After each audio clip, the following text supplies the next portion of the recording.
And we know with weather, things change pretty rapidly, but Tony, you guys have been, and Marquise, you've been on top of it. So what's the very latest? So the very latest is inland tropical storm watches are now being added and lifting more to the north. Right. We started out in Polk County early this afternoon with the 5 o'clock advisory. We've lifted them to Sumter and Lake County, and I think by 11 o'clock at the very least, Marion County will be added to that. Now, if the models shift a little bit more to the east tonight, then they may also add other inland counties like Seminole, Orange, and Osceola. That's something we'll be watching for going forward. You've been keeping an eye on those rainfall totals, Marquise. Yeah, we can see bucket loads of rain, and that's going to lead to more chances for flooding, especially out towards the west, where maybe 5 to 8 inches of rain will touch down here in Florida before the weekend is said and done. And even into the work week, we'll still see those outer bands of rain rotating around what is going to be our next tropical storm. All right, let's take a look now at that updated track. And there's that storm. That's Debbie as we get you on into Sunday with that storm now lifting up towards the north and then the north-northeast and getting stronger and stronger.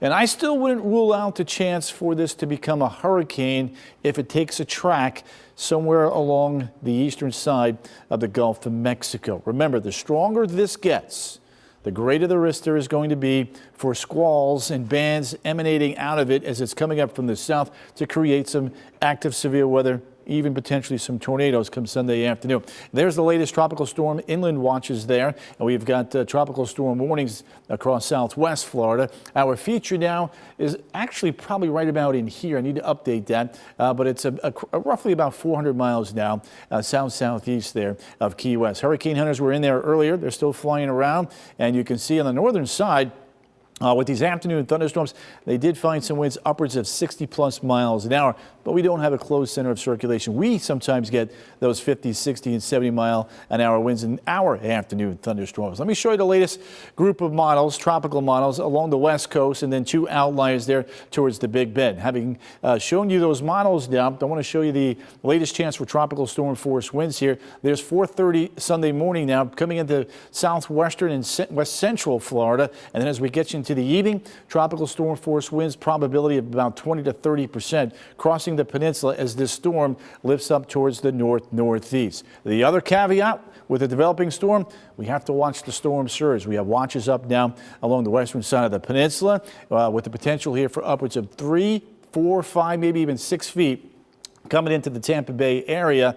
And what we like to do here is monitor the current storm surge. There isn't any because the storm hasn't developed, but this will be one of the tools we use as this storm lifts northward. More on the storm and what to expect over the next 24 to 48 hours.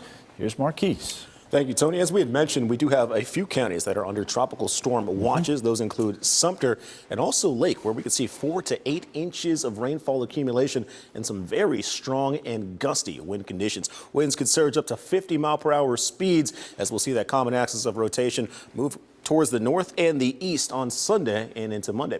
I wouldn't be surprised, though, if we do add Marion County to that list of storm watches with the next advisory coming up at 8 o'clock or perhaps even 11 o'clock, and we'll keep you up to date with every advisory with this storm that we're watching. Also inland, we could see up to 7 inches of total rainfall accumulation if you're in Orange County. Brevard, not as much rain, but gusty winds could surge up to 40-mile-per-hour speeds, and as the storm does move further out towards the north, we can see those winds jump up to 50-mile-per-hour conditions across I-95 if you're in Flagler County. So we'll play it hour by hour. We'll see those bands of rain late on Saturday night into Sunday morning, the first few chances for showers in regards to the tropical storm, and then much more rain outside of the cone of uncertainty. That cone of uncertainty is across I-75, but you see the bands of rain moving inland and those strong gusty winds with our in-house model that could be up to 40 or 50-mile-per-hour speeds even well after the system is passed towards the north into the Atlantic. We're still showing breezy conditions and much more rain.